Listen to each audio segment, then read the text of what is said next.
This is a short one like me. Dudes with Brews on the Porch presents Michael Brews. Dude.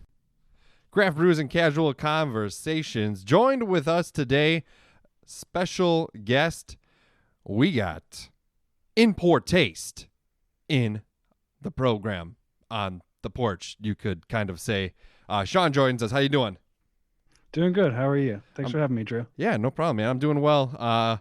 Enjoying life as much as I possibly can. We tried to line up like-minded beers, I guess, but I couldn't necessarily find anything from your neck of the woods. So you got yourself a beer. I got myself a beer. Let's talk about yours first.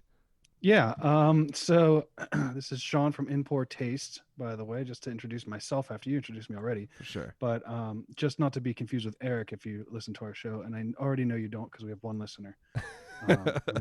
We know who that is. It's my mom. So I have today from Penn Brewery, and this is for the video. I'm holding it up. Nice. The logo. Actually, the glass is broken, but I can't show you that right now because it fell. Oh, jeez. Got to get another one. But I can't show it to you because it's filled with beer, and that would end poorly for my keyboard. But I've got this Penn Brewery IPA. It's a delight. I love the shit out of it. It's probably my favorite IPA. It's 7% alcohol, 70 IBUs, and Nice. it has 7 types of hops. A lot of 7s flying around. Yeah. And you know that's good when there's 7s, right? It's supposed to be a good thing for numerology or whatever. I suppose. Yeah, it's real good. It's got like a floral taste to it. And actually, I've saved my first sip of beer today for this podcast. Oh my It's usually God. Special. This is late for me to get started. I'm excited. Yeah, you can taste the alcohol on it, which, you know, sometimes that's good, sometimes that's not great. But it definitely has like a very floral, tiny bit of citrus to it. Delightful hop flavor. I enjoy it a lot. It's very refreshing. Nice, man. That's cool. And that's native to your kind of area? Yeah, Pittsburgh, PA. This place, I think it says on the bottle here, when established. No, it says since 1986, but I think that's just this beer. Okay. I think it's. I could swear it was established in the late 1800s. I could look that up. Oh, that's all right. Yeah, I mean, I believe you. I don't know if I believe me now.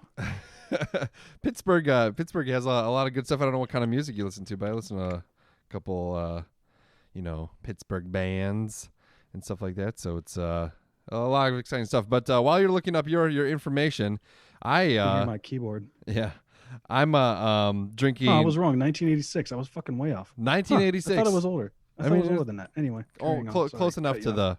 the 1800s, I think. But Only 100 years off. yeah, I'm drinking Three Sheeps Brewing, so they're from Sheboygan in Wisconsin. Citra Slice. It's 0 IBU IPA, believe it or not, made with a blood orange, featuring Citra and Mautokia hops, I think is what it says. I don't really know, but it's super good. I've had it before, not on the program, but just in general. I've drank it, and it's really good. 6.5 on the ABVs. It's it got your kind of a little bit of a That's haze hazy. to it. Yeah, it goes down super smooth. Like there's really not a lot of bitterness to it at all, and you can definitely taste kind of the Citra aspect of it, which is probably my favorite. Yeah.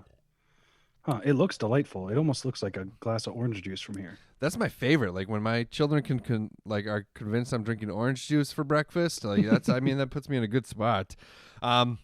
All right, man. Well, thanks for hopping on. We're looking forward to talking to you. So you have Not intended or what?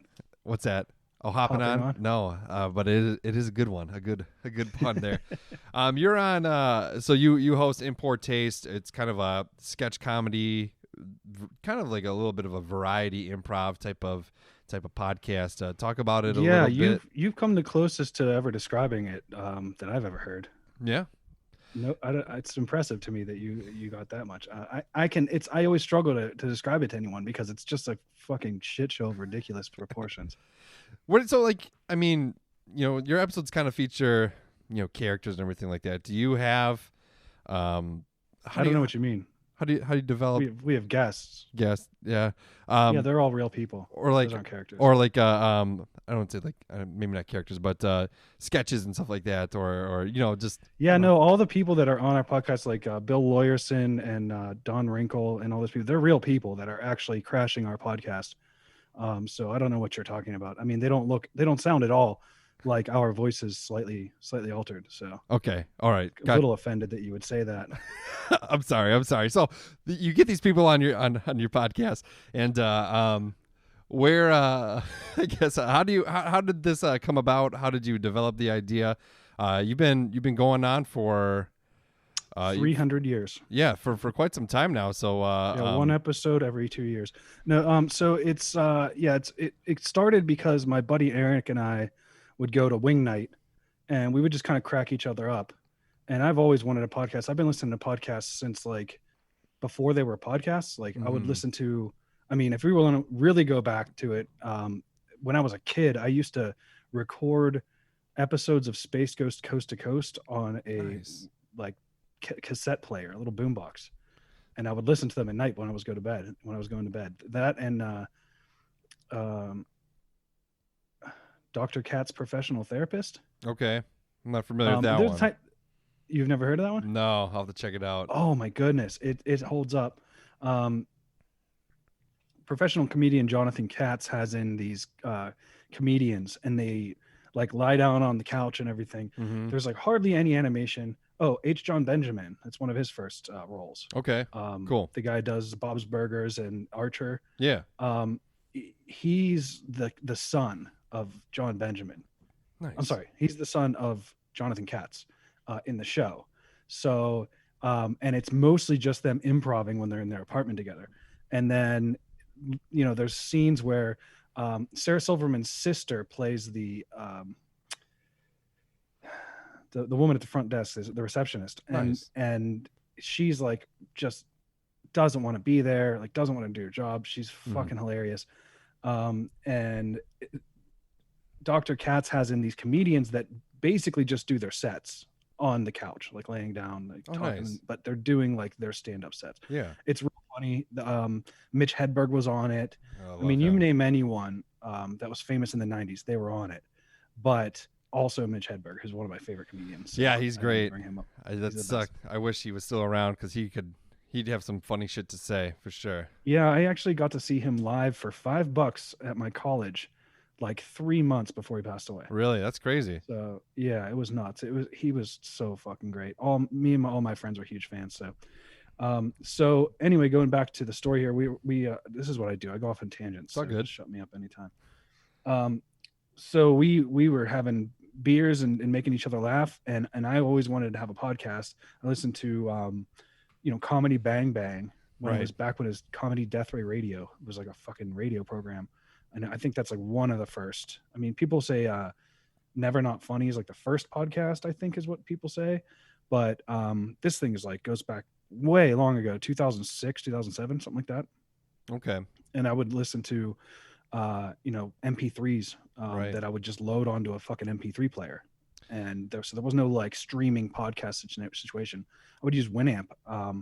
And that had some aspect of streaming. You could put in like an RSS feed and get the MP3s. That was like the birth of it. Right. But there was no devices at the time that could connect to the internet and get the pod. Burn it on a CD. Yeah, no, not quite that far back, but I did have a little MP3 player.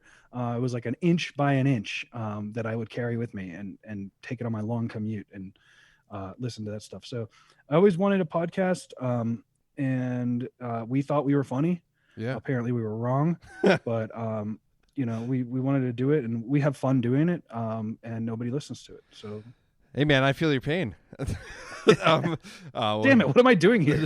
Me and supposed to be poaching all of your listeners, right? Me and Rob think we're funny too, but sometimes I think we can be. But the thing, like, and you kind of brought it up, the way you went about it. So, kind of like a loophole I had when I was grounded. I would get TV taken away. I had my friends record episodes of SpongeBob when I was in like 5th, 6th grade, and they would give it to me on a cassette. And I would put it in my fucking boombox and listen to the episodes. Yeah, and it's interesting because And it says, you know, podcasts are like, they're innovative in a sense that you can really reach a huge audience quickly. You can talk about pretty much whatever you want to talk about. You can do anything you Huge want. audience. Yeah. No, But, I don't know what that means. but you know, but at the same time, it kind of goes back in a scale to back in the day where people were sitting in their living rooms listening to the Lone Ranger on the radio. And I just think that's like super interesting. And especially with like your show too, you know, you kind of have, you're doing, you know, this in a comedic way, but you're doing that. You're putting on a show. You're, you know, you're doing the comedy. You have the improv on it, which is, you know, probably one of the hardest forms of comedy, really, where you're just kind of, it's off the cuff. You don't really know what you're gonna say next, and you have to try to be funny at the same time because that's right. how you and present listen yourself. to the person you're talking to as well, because if you're not listening to them, then you're just coming up with this joke in your head that's a complete non sequitur. Right. And there's nothing to tie the last joke to the next one. Yeah. And that happens a lot. And I found that like when we first started out, we kind of were doing that to each other, just stomping on each other, throwing in just whatever we thought was a joke at the time. So listening to the person and throwing out the joke you had planned and then finding another one in what they said. Yeah. That's the part for me as a fucking egomaniac is hard to do. I can imagine. And I mean, there's even times where me and Rob are spitballing, and like I'm just like waiting for keywords to just like butt in and say something dumb. Yeah, exactly. And you know, I mean, you just described our entire podcast. So going back to the Lone Ranger thing, that's funny you mentioned that, because that's another reason why I wanted to do podcasts. I mean, my friends and I would pretend to be a radio show into our cassette player. I'm sure a lot of people did. Probably most podcasters, you know, you trace it back to a cassette tape, you know, which I want to find. I swear that must be somewhere. And I want to release an episode of our podcast that's just us being fucking idiots when we're like 13. That would be, it'd be interesting. That'd be cool. Same thing, man. I used to call when I was in elementary school, the local radio stations just with hopes of being on air somehow. Sure. And I think I got on twice. With one of the local radio stations. I actually ended up working there for a little bit. Oh, wow.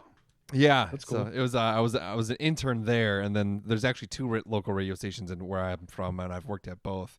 But, yeah, so I've always been fascinated by radio, and that's really what prompted my interest too in podcasting. I was always doing at this radio station. I was always drawn to it. So, I worked there. Well, I've been in like local radio for about 7 years now. Most of it being part-time, and then full-time for about a year and a half. And I was doing a bunch of other shit too, and it just wasn't financially the best. Never is. Yeah, right. It's a lot of fun, but you know, you just I wanted to buy a house and do stuff for my family, but yeah, I feel like Howard Stern's the only person who's ever made any money on the radio, and he's not even on the radio anymore. There's a lot of people that, you know, like Casey Kasem's estate probably still making money because his shit's still playing. Oh, you know, as long as it gets syndicated, which is hard to do. Hard to get like a good enough audience, because with local radio, you really want to keep it local. You want to talk about local events. You want to talk about, you know, you want to appeal to that audience. But yeah, I've always been drawn to it. And then like, you know, podcasting became a thing. I don't really remember when I like started like really listening to podcasts, but you know, I mean, like Kevin Smith is probably one of my biggest pod heroes, and then because he's got like 8,000 podcasts, and for some reason I wanted to do that. He's funny. I love Kevin Smith too. I've been a big fan since way back. So I just want to jump back in time real quick on the conversation as well. Just reaching back to that Lone Ranger thing, because it's funny because there's like an octopus of things I want to talk about coming off of that thing, of topics. Yeah. And the funny thing is, we did a Lone Ranger, like pretend jokey Lone Ranger, you know, ripoff in the one episode. He was called the Lone Star Desperado. Oh, okay. I like that. And the conceit of the whole thing was like, obviously I love to do like soundscapes. I love doing like the sound effects. I love like taking a ton of sound effects and making it like you can hear and get a visual, you know, what's going on. That's my favorite part about our podcast, is when we do that, we can do that, even though it's the most work and takes fucking forever. So it'll take me 3 hours to do a 10-minute piece, maybe 5, but then and then the rest of the episode is just us fucking bullshitting. So like that part I can kind of like skip by, you know, and not do a ton of editing work on. But when I'm doing those like kind of soundscapey bits. They're my favorite. And so the one is this Lone Star Desperado episode. It's probably like 3 minutes long or something. Mhm. Took me forever to put together. But the whole conceit is like the bad guy is just like the worst possible bad guy. Like he's just bad at being a bad guy. Yeah. He takes a woman, puts her up in a tree, and like he's like, you'll never ever find her. And he's like, I can see her. She's up in that tree. He's like, well, you'll never get her down. It's like, I've got a ladder right here. Well, how did you bring a ladder on your horse? It's just the stupidest fucking little. And I want to do more of that, but because it's so much work and I'm lazy, it's tough to do. It is a lot of work. But now I've done that a little bit. Like I went to school for radio, TV, and film. With my there's a cat. And yeah, I've had to put together like a 5-minute piece, 5 to 7 minutes, and it took days. It took forever to put together. But to me, it's just a lot of fun doing that, and it's. That's like the one thing that I like appreciate about radio. I appreciate about podcasts is when you can put that work into it, like you're really like going above just like two people talking. You're creating, like you said, that image through sound, and it's just fascinating to me that people now have still kind of have like gone back to doing that.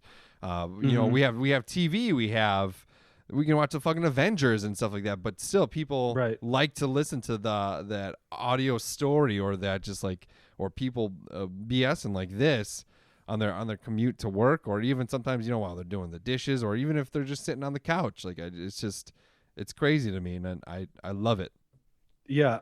I think it goes back to, for me, I love that I can kind of do stuff while I'm listening, because you can't watch something and drive. Right. So I'm fucking bored driving, and I love music. Don't get me wrong. And if you get me driving down the road with some Beastie Boys or some Arcade Fire going, I'm fucking in my goddamn element, right? But sometimes like a long road trip, dude, you could like get into some like actual play D&D podcast that's really well done, like the Adventure Zone. Or you had Derek from the Rolling Misadventures recently on. Right. That's a great show as well. And if anyone's listening to this podcast and didn't listen to that one, shame on you. Finish this episode.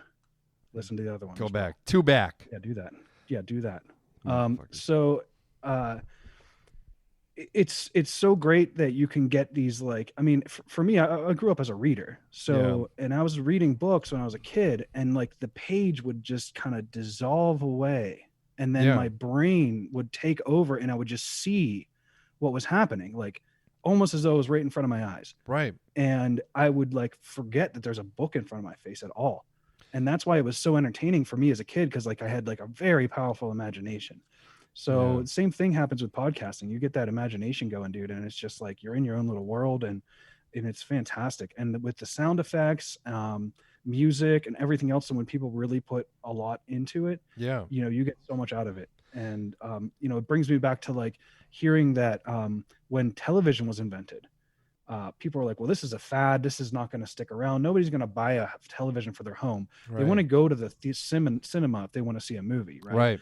But they're not going to Americans will never sit down in front of something and watch it. They're too busy doing their dishes or doing this, that, and the other thing. And they want to be doing something with their hands or moving around. It's such a funny thing to think about when you think about Americans today, what we've become. You can't get them outside in our society.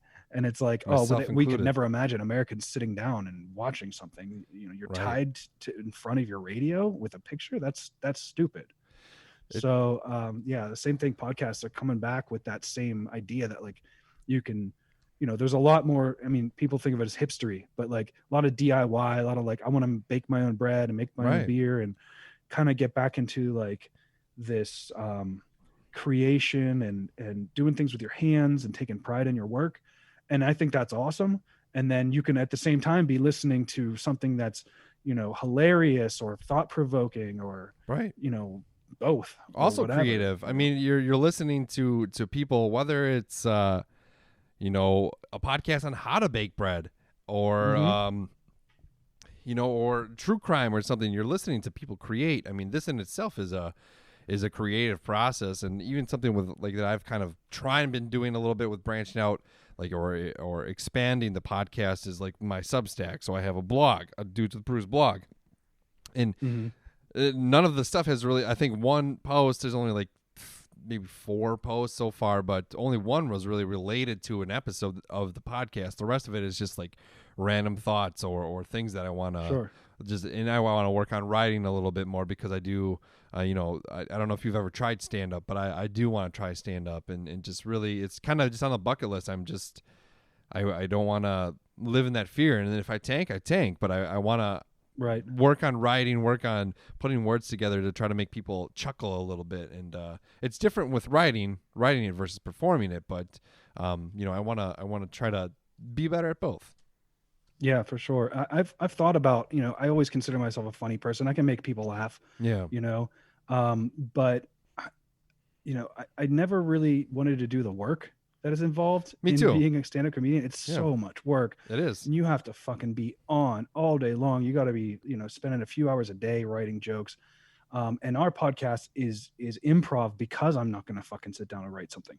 I'm not going to, I couldn't do like a movie watching podcast because that would mean I would have to sit down for 90 minutes and watch a movie. If I have free time, I'm playing a fucking video game. Yeah. I'm doing my own thing. I'm telling my own story to myself. I don't even really like multiplayer games unless they're co-op because I want to just be in my own little world playing Fallout or Elder Scrolls or something where I'm first person, I'm immersed in it, and I'm just like, I look up and it's 6 hours later, just living a completely different life. I miss it. I miss it sometimes. I used to like binge the shit out of games. And now I kind of have to. And I've said in previous episodes, I kind of have to watch while I play because I got small children in the house. So, playing Dead by Daylight's a lot of fun for me. But then it also, if my son witnesses it, I won't sleep for. Yeah, my buddy and my wife and I have been playing 7 Days to Die. Okay, which is like it's like a Minecraft zombie game. Mm-hmm. Voxels. Mostly, but not in that crappy looking Minecraft graphics way. It's like actually got good graphics, and you can it's got destructible environments. You can like mine right down into the earth. Every 7 days, the zombies like super attack you. So you have to build this like crazy castle or whatever. You got to figure out some way to survive that 7th day. Yeah. It's been a lot of fun, super addictive. We actually have our 49th day tonight, which is the seventh day, which is the big one. And then it resets in difficulty back down. So now we've got this A-frame house that we put a huge cement wall around with like spike traps and twirling blade traps and all this craziness, almost like a tower defense game. Nice. And they're going to attack us tonight. And, the big thing is just survive this one last night. And then it's going to be like a vacation for a couple weeks in the game. And we can actually go out and like do quests and, we've got bicycles and motorcycles and shit that you can get out and like just go traveling and find something cool. It's a super fun game. But back to stand up. My buddy Drew actually, he I don't know if you've heard that name before. Yeah. It's a strange name. No, was a stand up for a while. He kind of got out of it because like I don't know if it's in other places. I have a couple buddies in LA and I have a couple buddies in Pittsburgh that do stand up, and it just seems like the culture is just so toxic. Yeah. Like all these stand-ups just fucking treat each other like shit. You hear a lot of like, oh yeah, we're like a community and a family and all this shit. But it's like, if you're not there every night, if you're not going to every single open mic night that anyone hosts at any drop of a hat, you've got to be there. When you first start out, you got to like go through like, you're going to go to the bar at 9:00 when the open mic starts, and your set's going to be at 11:50 p.m. Right. So you've got to be there for everyone's set, clapping and laughing, hearing the same jokes every single night because they're doing their set over and over. And if you're not like there doing it, and then you never work your way up to like that 9:30 slot, and nobody's in the bar by the time you go on. So that was the part where I was like, I just don't have that in me. I'm not going to go stay up till 2 a.m. on a Wednesday night when I have to work at 9 a.m. So that I can try to make my fellow comedians chuckle at me with jokes they heard 5 times that week. Yeah. The problem with where I'm at, so I'm in like, it's not a huge town by any means. There's a couple open mics here and there, but it doesn't go till 2 a.m. It's on, like you said, it's on a Wednesday. Starts maybe at 7 and goes till 9:00. Okay, that's a really little easier to get. Yeah, a little bit, but that's just the extent of it. Is there's one place that does it. I'm trying to work with a place to open up, and I think I would be the MC, so I would kind of get my taste, dabble my toes a little bit in the stand up. Do one bit, introduce a comic, do a bit. Yeah, that introduce seems a comic. lot nicer than the situation around here.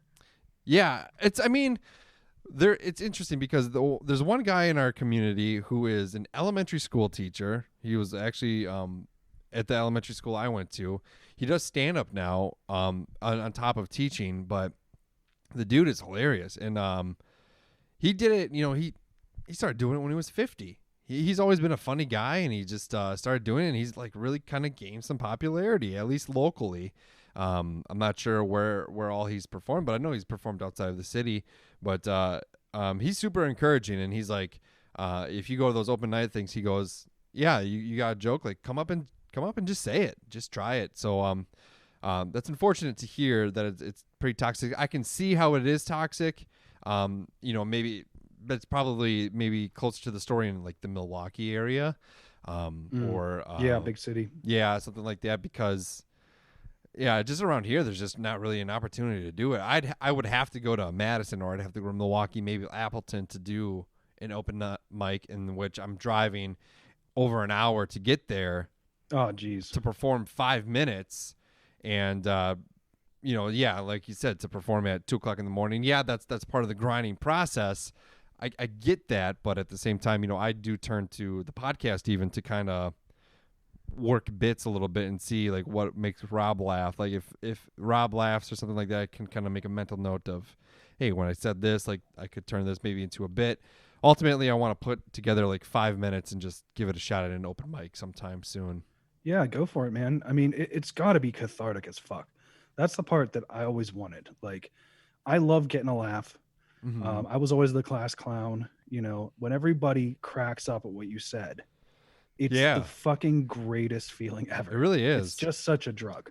It really is. Even like that rush, I'd chase that rush for sure. I just don't have the fucking work ethic to do it. Even these comedians fucking really work hard. Right. Even at home, like when it's just me and the kids are asleep and it's me and Carissa or whatever. Like we were watching Jeopardy earlier, and the whole time I'm just like, and it's probably annoying, honestly, for her, but I'm just sitting there cracking jokes, and like, depending on what the question is and how the person is on the thing, I like try to like connect them and just like throw like a little joke, like something was, I don't know, it had to do with a question about like dead bodies, and one guy was like kind of creepy looking, so I was like, yeah, he knows all that because he's got them in their basement, or something like it. It's just like I have the problem where it's like I think of a funny comment where I think it's hilarious, and it's like, and I know it's gonna piss somebody off, or not necessarily piss them off, but it's gonna annoy, especially my fiance Carissa. It's gonna annoy her, but I'm just like, man, I just gotta say it because I think it's so funny, and it's gonna be funnier if I say it. And like, this is gonna cross a line or three. Yeah, but I can't leave this on the inside. Yeah, that's I have the inability to really like control myself in that way. And usually I'd say about 90% of the time she laughs, which is good. Yeah. That's good. The other it's good that she's laughing, because if it was like 10% of the time, maybe you'd have to rethink the whole fiance thing. She's gonna be like, oh, this fucking shit again. Yeah, pretty much. You know what? She probably this is my next 40 years of my life. 50 years. Fuck me. She definitely gets mad because I make fun of Hamilton a lot, and she loves Hamilton. And then pretty much anytime, like you should just throw this in one time if she's a huge Hamilton fan. Yeah, just like next time you're talking about something that's like almost like almost like an argument, and you just like want to like turn back to her and like just be super serious and look her in the eyes and be like, Carissa, I don't care what you think, but I'm not throwing away my shot, and then just walk out of the room. Just like fucking total non sequitur Hamilton quote, and then leave. And then she'll be like, what the fuck does that? I'm gonna hold on to that. I'm gonna pocket it, and I'm gonna use it when the right moment is there. That'll be good. Just super serious. Don't even crack a smile, and then walk out of the room. I'm sure it's probably it's a good musical. She watched it again. She's seen it twice live, and she's in the other room, so she's probably listening to me talk. But she's seen it live twice, and then she had to watch it on Disney Plus, and then I was just like, wait a minute, there is literally like no dialogue. It's all just singing. And she's like, yeah. And I was like, oh, you got to turn this off. I mean, people listen to it like an album, man. They just put it on and listen through. And it may be good. I haven't actually listened to it. I haven't watched or listened to it. I'm sure it is good. I've heard parts of it, and I wasn't turned off by it. I like hip hop, so yeah, me too. And I like Lin-Manuel Miranda. He's he's a cool guy. I do like him as well. There's nothing about it that I dislike, and I'm a political science graduate. All right, so yeah, that's right up I your don't alley. like Alexander Hamilton at all. Well, right. The guy was a fucking complete goddamn asshole. Yeah. And we could get into that if you'd like, but I this isn't a political podcast, but the guy was a fucking asshole. So like, I'm not real psyched about making Hamilton out to be some fucking like hero in some way. He's like a complete dick. Yeah, it's just interesting. She's very artsy. I would say she appreciates musicals. I've seen 3 musicals with her. I saw The Book of Mormon, which I wanted to see, which was awesome. Oh yeah. We saw. I came to Pittsburgh and I didn't see it. Yeah, it was my birthday present last year. It was sold out. It's really funny. Did you see? So you saw it live? Yeah. Or did you see? Okay. Is there a recorded version of it with the actual original cast? That's what I'm interested in. I want to see the Broadway cast. I don't fucking care about like some Pittsburgh troupe puts it together. I'm like, who the fuck are you guys? Like, yeah, this was a Broadway. It was a traveling Broadway show. Okay. So they're like have their chops. Professional. It was a real deal for sure. I don't know that it wasn't the original cast because Josh Gad wasn't in it, but yeah, it was okay. It was definitely professionals. They're getting paid. They're traveling the country touring on this. Yeah, it was really good. Yeah, that's awesome. Yeah, and then we saw The Walking Dead, or not The Walking Dead, The Evil Dead musical. Oh my god, I thought there was a Walking Dead musical. No. Evil Dead. It's pretty good. The Evil Dead about. one is super funny. That was like a local college. That sounds like it would be awesome, but The Walking Dead would be so melodramatic, terrible acting. You gotta have it would be so funny. A whole like choral, like that could be his choral jokes, those choral memes. Yeah, dude, I laugh my fucking ass off every time I see one of those. Those are good, especially when the guy's like neck grows. right. Those are good. From across the frame, it's like this snaky neck, and his head's like right in his face, like. Yeah, those are good. And then we saw the SpongeBob Broadway musical. Interesting. I did not know that was a thing. It is a thing, and interesting enough, they made Nickelodeon made a televised version of it with the cast that we saw. So we saw the real deal, and it was pretty good. Tom Kenny was there? No, not Tom Kenny, but like the Broadway cast that we saw was the one that was on the televised version. I wish Tom Kenny was in it. That would be fucking amazing if he was. But Tom Kenny's great. Yeah, it was good, but musicals I don't know. They're not for me all the time. Yeah, no, it's hard. And my wife and I like will skip like full episodes of shows when there's musicals because my wife is just like anti-musical. And I'm I kind of feel that. My favorite musical that I ever watched that like I went into it not knowing about it, it wasn't like a big thing. Mm-hmm. It was actually my high school's I don't want to say rendition or whatever the fuck you would call it. My high school put on My Favorite Year, and a bunch of my friends were in it. So it was really cool for me to see my friends doing this and actually being like, wow, they're actually doing a really great job at acting and singing and dancing. Like, and these are my friends that I know, and I see them in the hallway, and it's like, they're like crushing it. And the songs were good and everything. And I went and saw it twice, and I was like really impressed by it. I was like, this is fantastic, you guys. And I saw them like the next day at school, and I'm like, I felt like I was seeing a celebrity, even though I knew them personally. It's nice to be pleasantly surprised by it. I've never been a big fan. Yeah, I'm not a huge fan. I like you said, if I go to one, I'm happy if I like it. Like Sweeney Todd is a cool ass musical. I'd love to see that live because it's it's kind of up our alley. Like I like horror type aspects. I like people getting murdered. On film. I mean, yeah, of course on film, on stage and film. Right. Say you hasten to add. Don't check that corner. I love people people getting murdered. I love that. That's my favorite. It's I love when people get murdered brutally. Oh, yeah, I love it. I have, behind my computer is a bunch of computer or newspaper clippings, like old school, like horror or not old school, like serial killer shit. And Yeah, I can't see it. All I see is like a lovely family photo yeah, the array family up there. photo thing You that really got the camera at one pointed in the wrong direction it's a for this podcast. facade. Yeah, those are It's actually very nice. The behind you is very wholesome. It's very actually pictures of the victims, but Yeah, we'll, sure. we'll call my family, I guess. So whatever. When you go in a basement, you call it a family reunion. That's right. That's right. It's the basement. I'm going there after this. Oh boy. But yeah, man. Thanks so much for hopping on the podcast. I know your time is a little ahead of mine, but let's talk again. Import Taste. Where can they find you? How can they interact with you, and where can they listen? Yeah. If you've enjoyed me, see a psychiatrist immediately. And then you can find us on Twitter at Import Taste Pod. And it's a difficult. Well, actually, I'll give you this one. You can go to. I believe you can still. Let me make sure this is true. Hopping on the computer again. No, it doesn't work right now. No. All right, so we'll leave that alone. Okay. It's podsberg.com, and if you can see the shirt, the way it says Pittsburgh.